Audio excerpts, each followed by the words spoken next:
Welcome to the Leadership Expose podcast. This podcast is for purpose-driven leaders at diverse levels and organizations around the world who are seeking to scale and transform their leadership, to level up their business, and to create an impact on the lives of people all around them.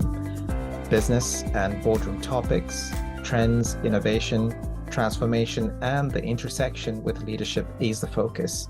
We enable success. I'm your host, Stephen Paul. In this episode, we welcome Ülane Vilumets. Ülane is a leader at the Estonia's e-Residency program. A former startup founder herself, Ülane has spent the last decade building a travel platform, but we'll hear about Ülane's entrepreneurship experience and her international sales background and how she has been leading Estonia's pioneering e-Residency program and working to expand it to top target markets. Ülane, welcome. How are you doing today? Good. How are you? I'm perfect. I'm just so glad that we've reconnected again. I know we spoke several weeks ago and you were describing to me about yourself, but also about the program, and really great to have you back here speaking with me, and really keen to hear about you. So I know where you're based, but just for the purposes of our audience and benefits of our audience here, tell us, where are you based? Yeah, so I'm based in Tallinn, Estonia, and Estonia, for those that are not maybe very familiar with it, Estonia is a tiny country, just independent for about 31 years. So it's a very young country.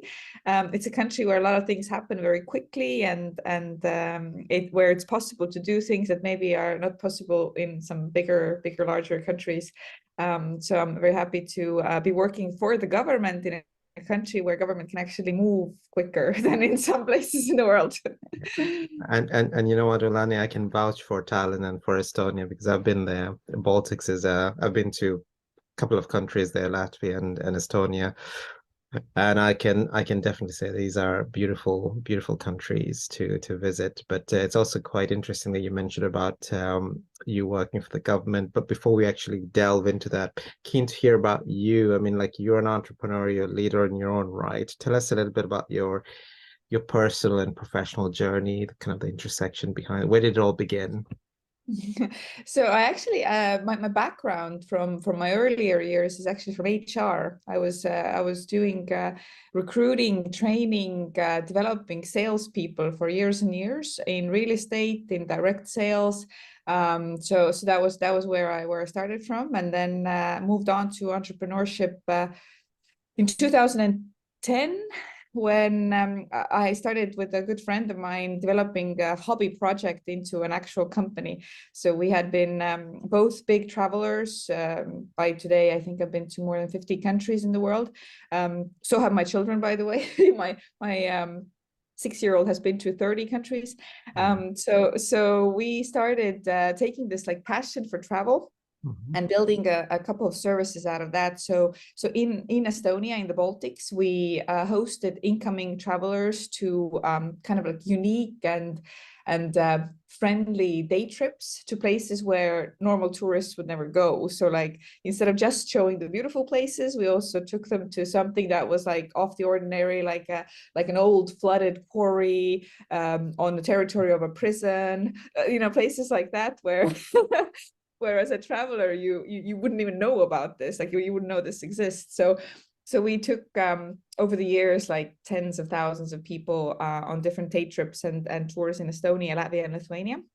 Then we were publishing city guides on the Baltic capitals and also Helsinki. Even did one for Berlin at some point that was listing interesting hidden bars, shops, restaurants, design, studios, things like that. And then paper started kind of becoming obsolete, at some point in travel, like you used to always travel with these big Lonely Planet books. Yeah. if you've done that. I've done that. I can tell you. I think I've actually got a couple of them in my mind. Oh, so I still do as well.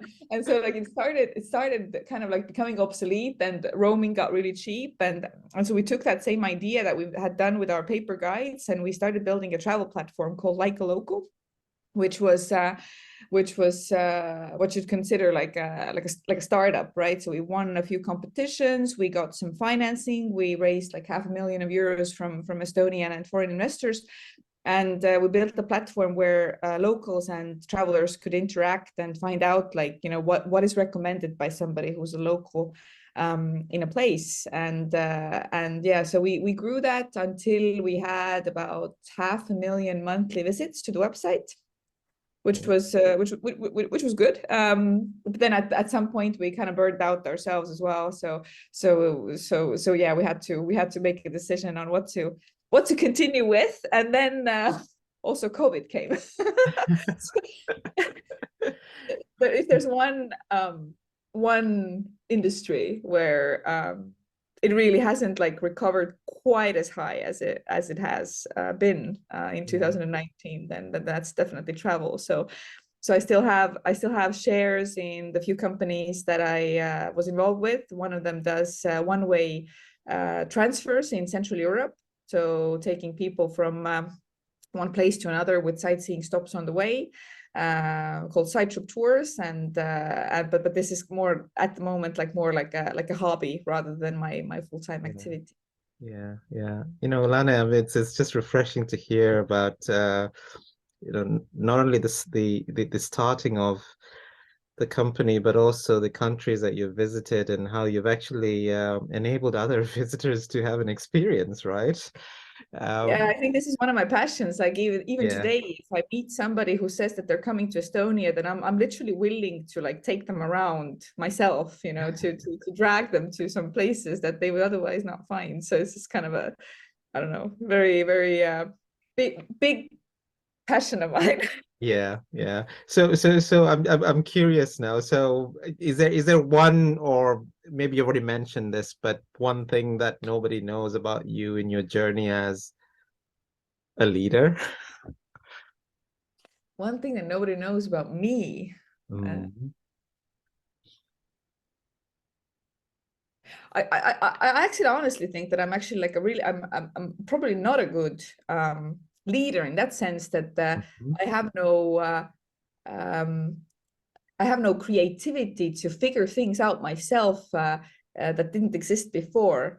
So I have a business partner who is the one who's always the brain behind the services that we launch or that we Yeah. have built, and I'm the one who is the executor. So I'm the one who actually like gets the team behind it, gets the people together, gets the things going. But like the one pioneer who figures things out, or just is super creative and notices the opportunities, that in our tandem it's not me. Yeah. Well, that you know what? That's your superpower. You know, you bring the experience to life Yeah, exactly. So through execution, right? Yeah. yeah, so he's got the ideas. I'm the one who Yeah, does but the. you bring it to life in the most best experience.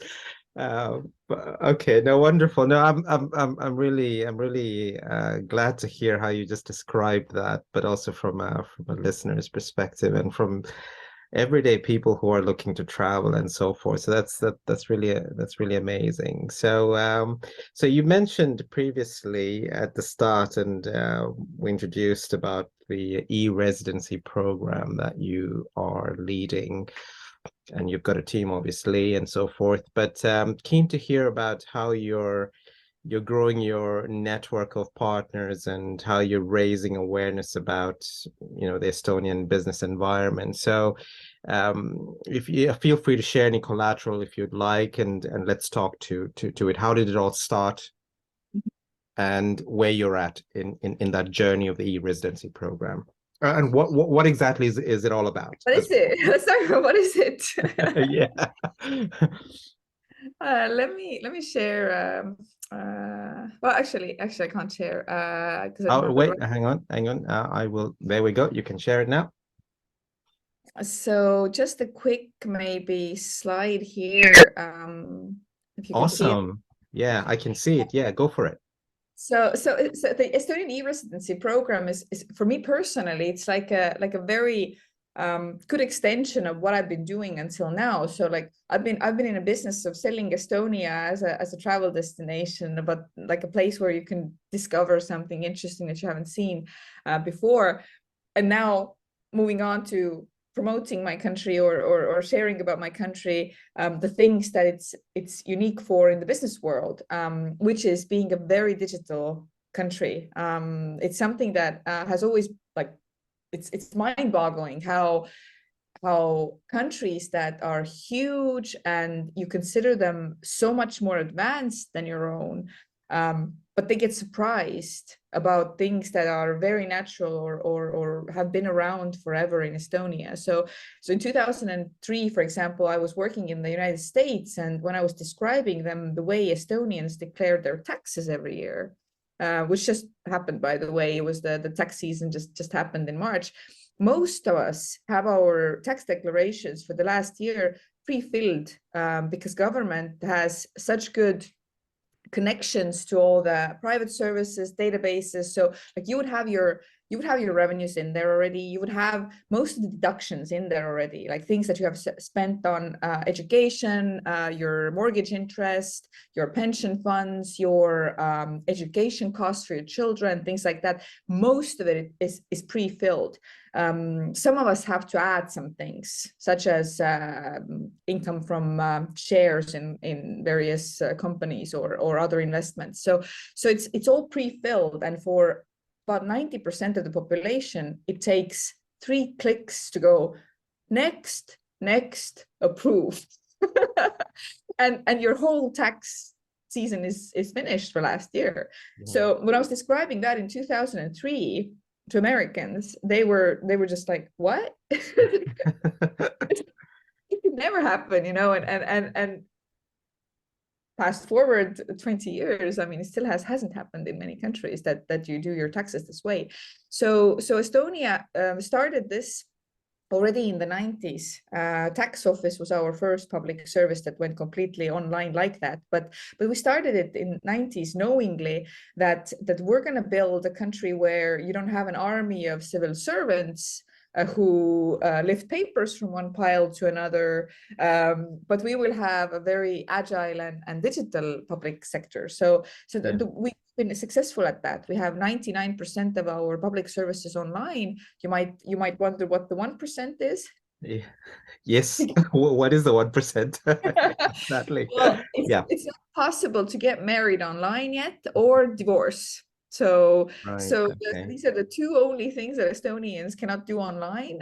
Although we can now submit the application to get married, that you have to do 1 month in advance online. So it's already moving like a little bit towards that you can do parts of the activity online. But for example, with COVID, we made our property purchase also available through e-notary. So you can sit on your couch and you could be at the notary meeting virtually, authenticated securely. Your identity is proven, and you buy property without leaving your own home. So this was the last addition to the list of this 99% of public services being online. So e-residency is nothing but giving this access that our residents and citizens have enjoyed for 20-something years to those that are not living here.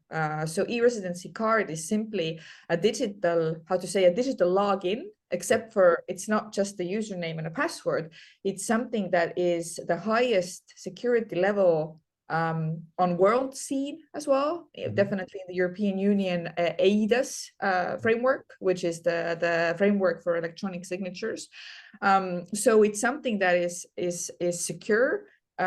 Your identity is really like it's equal to your real identity in real life. Like normally you would show your passport, this is my face, this is my name, this is me.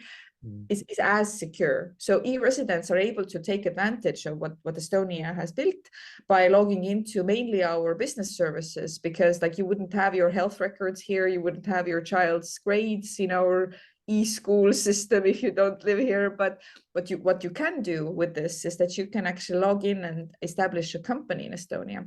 and do Amazing. that fully online. Keep managing that company fully online with the help of e-Residency card, and declare all your taxes, all your other mandatory things that you have to do when you're running your business, like applying for licenses or whatever it is. Do that all without leaving your home with the help of this card. So I'm not going to show any more slides, I think, but basically that was the main thing I wanted to share today. Amazing.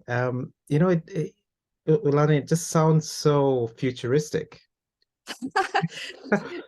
And It does in a way, doesn't it? But I yeah, mean, yeah, like I'm not saying that it's all perfect, because Estonians are super picky about everything digital. So we're constantly frustrated actually with our digital services. It's not good enough. Like we don't yeah, it's not yeah, fast enough. It's yeah. So yeah, just on that note, I was just quite keen to hear, this is kind of a dream for me. I'm, biggest advocate of anything digital. If there is one thing that can make my life simpler and remove any roadblocks, I want to do that. I mean, I do have, we're in the midst of doing, property adjustments at the moment, personally. And some of the vendors and some of the areas that I'm interacting with are asking for physical copies of my passport, and I have to get it certified and physical copies and so forth. And whilst there's some other segments that are a little bit more mature and digital, but it sounds like, when you look at from a government perspective and from a digital infrastructure perspective and how you've actually brought this e-residency, as you mentioned, the majority is digital infrastructure, which is great. And you mentioned about some challenges. What are some of the challenges that's just coming out of the digital environment that you've put in place?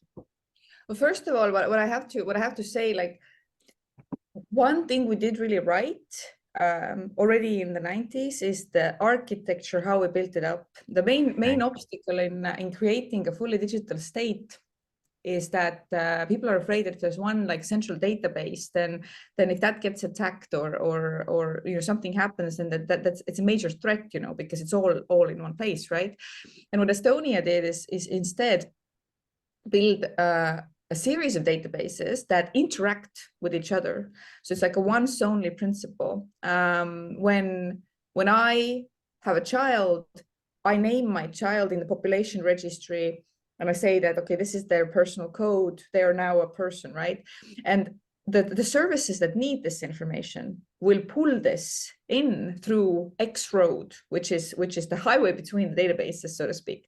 Yeah. So for example, if I would now go to the Social Security department, they would know, I wouldn't have to present any separate paper now about my child being born or the birth certificate or anything like that. They would pull that in as like, oh, we see you have a new baby. And they've gone a step further now. They have developed proactive service. So once this information comes in on the background that I have a new baby, I will get an email, like you would get a notification from Facebook or LinkedIn or somewhere that tells you what you have to do. So like, they would send me an email, go like, okay, here's the benefits you are now eligible for. Please tick the boxes. Yeah. Okay. So the architecture has been set up really well. What we are struggling with, or what as the e-residency program, at least, like what our dream is still to make this process of application, checking the background of the person and giving them certain rights before they have the residency card faster, because it is a government issued ID, and because of the security levels. Yeah. It still takes like up to 4 to 6 weeks to actually get that card and be able to start using the Estonian digital services, which in the digital world seems forever, right? Like 4 to 6 weeks, it seems forever. After that, everything is instant. Yeah. I mean, like we did, at London Tech Week last June, we broke our own world record by establishing a company online on the stage of the opening ceremony. 15 minutes and 33 seconds to get the company up and running in the registry of Estonian state. After that, everything is so fast. but like that part before, where we actually verify you, where we check your background, where we make sure that you don't have any criminal records from your home country that are an obstacle of us approving you as an e-resident. So like this process still is quite lengthy, and we're looking for ways how to make this shorter, how to make this how to give a certain access before you have the physical card, or things like that. So we're looking to make it faster. So our architecture fairly mature and continuing to mature, but from a process perspective, optimizing it, compressing the timelines and so forth. That's great to hear. Ülane, tell us a little bit more about how you're bringing this reality, the e-residency program, how you're expanding, awareness to other countries globally. Where you're more mature, which continents are you more mature, and what's your vision around that? So I lead the team here at the program that is responsible for partnerships in target markets, as well as ecosystem development. So what we try to do is that we support the entrepreneur, the foreign entrepreneur, as well as we can with my team, and we also go out and really like raise the awareness in the target markets. What we've discovered is really funny. That we initially, when we launched the program in 2014. We thought that this would mainly be attractive to those that are outside the European Union, people who need a business base inside the single market, and they would, this is the main use case that they would want this. But what we learned on the way is that there is a number of European Union countries where digital services are subpar, and like the level of the e-residency interest from big countries such as Germany, Spain, Italy, France is huge. So it's actually an alternative to a lot of people right here, on our doorstep, who want to build their business in a more agile and more digital environment. So this is something that's been very kind of interesting learning experience, that we actually now have over half, the majority of the residents are from European countries. So it's not the people outside that are wanting to build a base here. UK is number 7. So UK is used to be a European country, now it's like outside the European Union, but there's still a good case of UK entrepreneurs needing to use e-residency.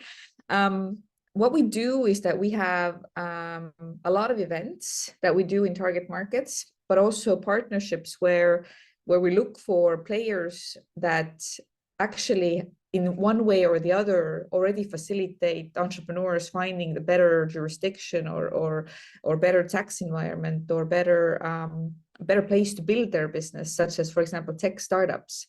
I don't know if you know this, but Estonia has built unicorns such as Bolt, Wise, Skype.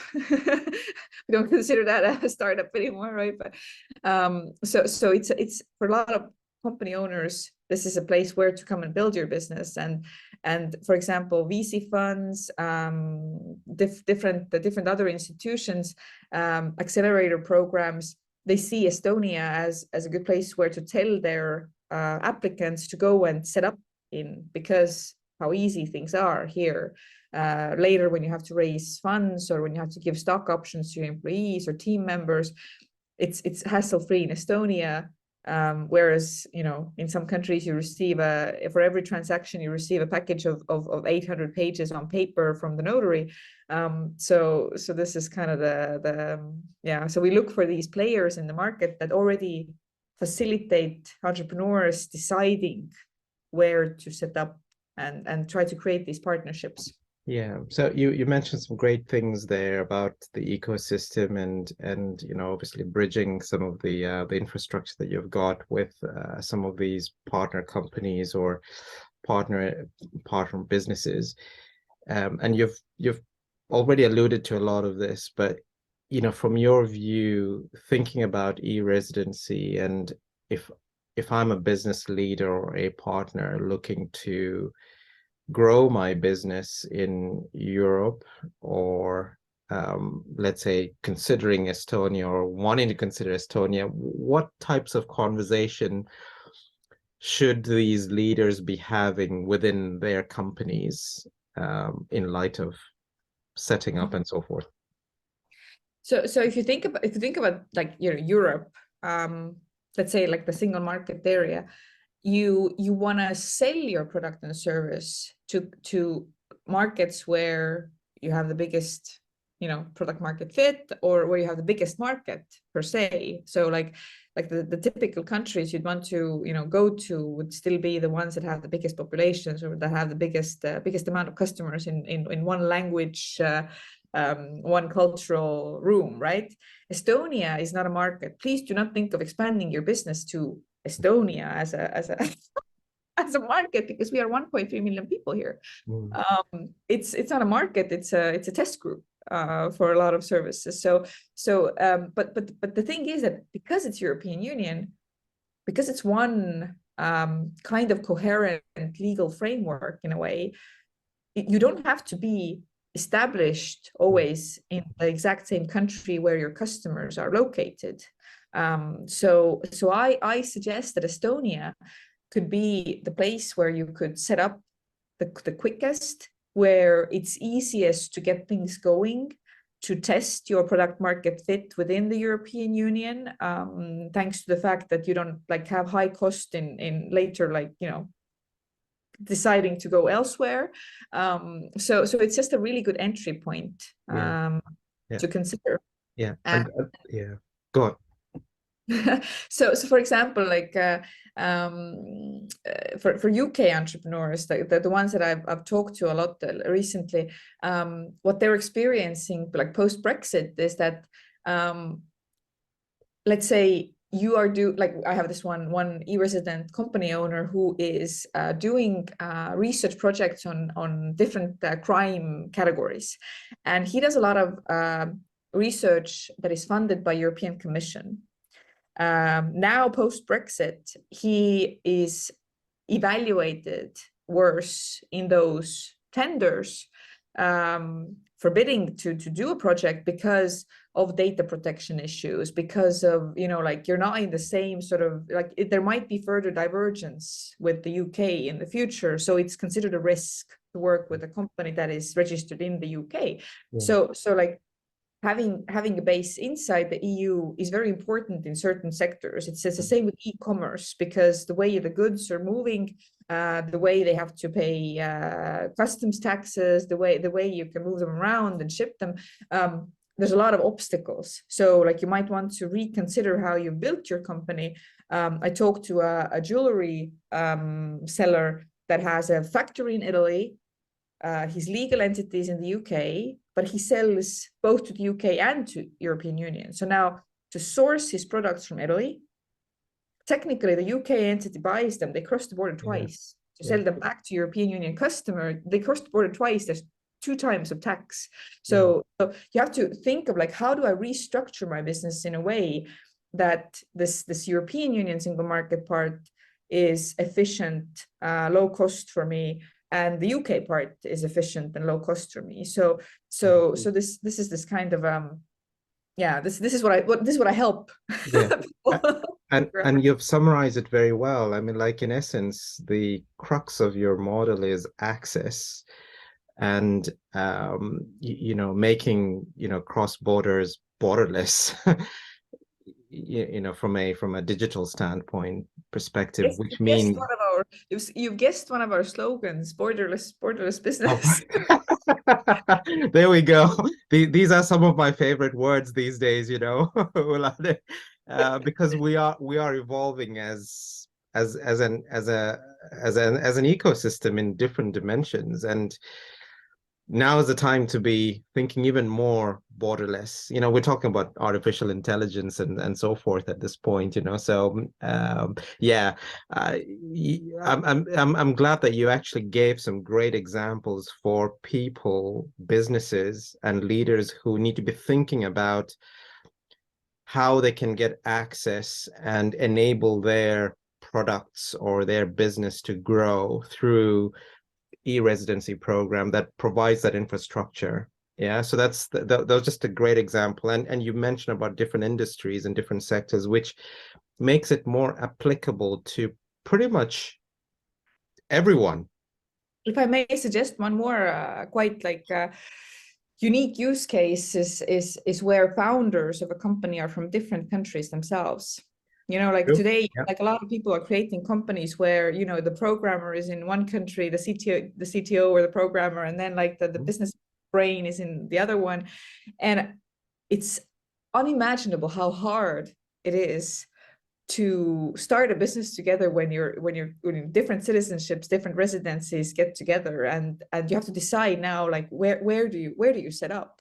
Yeah. And you set up in the country of one person, one probably has to travel because there's no like digital access, there's no infrastructure for something like this. And so these are my favorite cases where a German co-founder says he has a co-founder in India or Sri Lanka or somewhere, and like they've never met in real life, they've only met virtually, but they're building a service together, you know. So it's these cases where you really need the borders to go away from this. Absolutely, and you're a great enabler to that ecosystem. That's amazing, Ülane. I'm curious to hear. I mean, we are, we faced the pandemic. You mentioned about pandemic, albeit different from what you're doing currently. But also we've got, some of the economic challenges and economic shocks that are happening across different parts of the globe, some impacted more than others. What changes are you seeing companies facing, or what challenges are you seeing companies facing, or how are you navigating through that personally or professionally within your program as well? I guess the challenges are similar to e-residents as they are to any other entrepreneur. What we're seeing in the tech sector is that there are layoffs, there are investment decisions are postponed, or like they're more conservative, you know. So companies really have to figure out how they can mitigate some of those risks that are in the external environment at the moment. And what I'm seeing is that thanks to the fact that, you know, like it's not very costly to keep a business or to have an entity in Estonia. It's something that really helps entrepreneurs to at least like avoid that one risk of, like, you know, let's say I have to put my activity on hold for the moment, or I have to wait and see like whether it actually makes sense to launch at the moment. Estonian entity or Estonian business environment doesn't come with a lot of law firms needing to consult you on different transactions. It's very do-it-yourself kind of environment, where let's say you started out as a business that did one thing, but you had to pivot. Yeah. There's no obstacle in changing the main field of activity just, you know, by starting to do a different thing under the same company. So it's like it's very flexible in that sense, and it takes this one nagging problem away, you know, that I have to also figure out whether I'm like compliant with everything, you know. So this is, I think this is like, you know, one good thing about this, and I'm not saying that it helps you to completely avoid the challenges that are in our economic climate at the moment, but it definitely does help you to at least reduce one set of problems, which have to do with the jurisdiction problems and the legal problems. Yeah, no, wonderful. Well, Lani, let's talk a little bit about you. Share with us one or two things that's your secret formula to your success.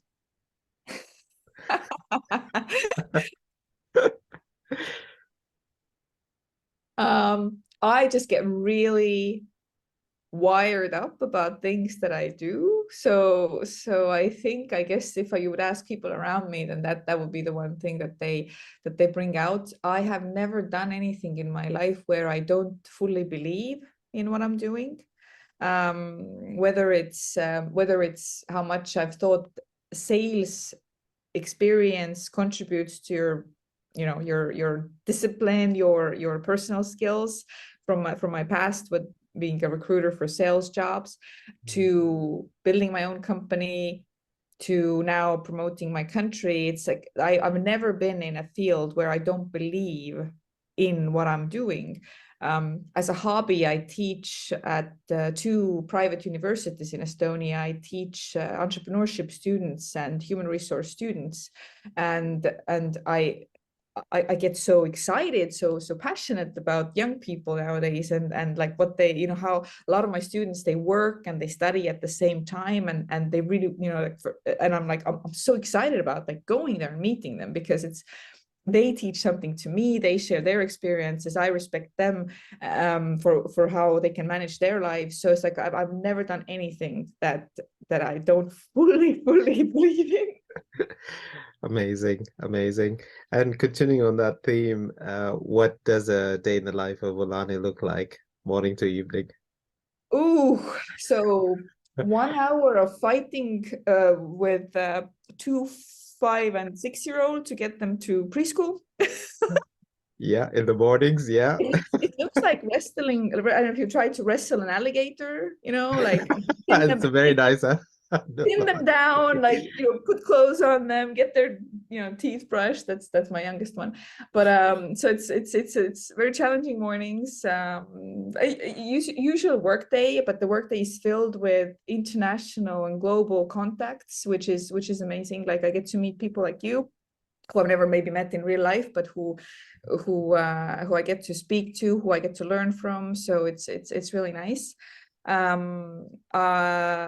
Most of my free time in the evenings is spent on either reading or movies or children and cooking. So cooking is a big passion of mine as well.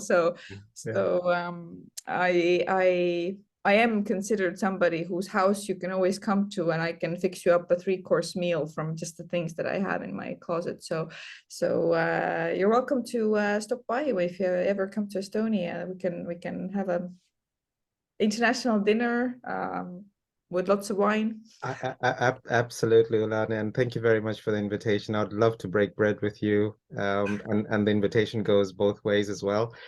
But you know, as you were describing all of that, I'm just thinking, you know, you're a superwoman. No. You know, but no, on a lighter note, you know, thank you very much again for that invitation, and I'd love to do that, and it's just great to hear how you've organized your day, and even though it comes naturally for you, but all the things that bring joy to you as well, and yet you're making a difference to other people and to the lives of other people as well. Share with us any closing messages or a challenge to other executive leaders or boards or business organizations as a closing message. Yeah, I think one of the kind of the key things in a lot of sectors, in a lot of companies, in a lot of fields is to really kind of pin down the why you're doing it. And if the why is in place, then hard times are like really kind of not easy, but they're manageable. So this is what I've tried to always like do, is that if I have my why in place, like why am I in this, and if things get tough, then like what keeps me going, or what keeps me doing this, then it's a lot easier to face challenges in either business or external environment or whatever. And if you manage to do that with other people in your team as well, is that they understand like why, you know, like why are we doing this, why is it important in the bigger picture, like does it make the world a better place?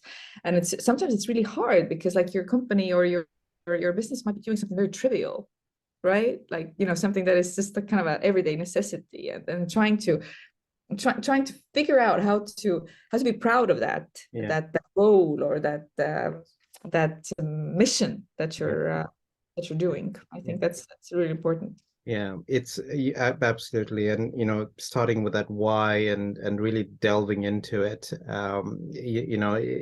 and celebrating that as well, as opposed to just why and then just blandly describing the why. So it's actually celebrating that regularly, which then reminds you. But I can relate to that, Ülane. Well, Ülane, we're coming to a close here. Thank you very much for being with us today, for sharing your journey and telling us a little bit more about the e-Residency program, but what it actually means to businesses and professionals globally and how they can take advantage of this as well. So thank you very much for sharing that with us today. Oh, you're very welcome, and thanks for inviting me. Wonderful. Okay, folks, thank you very much for listening in, and stay tuned for our next episode with a customer success executive at a global news firm who shares her leadership and personal journey on building people teams and an office in Europe. Stay tuned. Hey, I hope you enjoy the podcast. Don't forget to subscribe to the channel. You're now seeing this part of the video also because you consume some of my content, insights, and teachings. Maybe you've been to my LinkedIn page or website or seen other social media ads or listened to my podcast. I'm Stephen Paul, a business and transformational executive coach, strategic advisor, leader, and board member. I've been in diverse roles, corporate executive, entrepreneur, and worked with businesses and firms of all sizes, built and launched businesses, created high-impact boards, and so forth in 4 continents. I get it. I've been there, done that, but what is different is I bring a unique perspective and a playbook. I've helped 100+ business leaders just like you to scale and align their leadership top teams, the board, and overall business for growth. Leaders like Ivana from medium-sized company in the EU who grew 150% and expanded globally in under 5 months. After she started to work with me over facilitated sessions in an initial 3 days, I helped fine-tune their strategy and align their leadership team and board to be a cohesive driving force to achieve their dreams and outcomes. I want to teach you the same thing and more on how to scale and align your leadership team and board so you can increase your business growth and value. Get clarity on what is the next right strategy for you.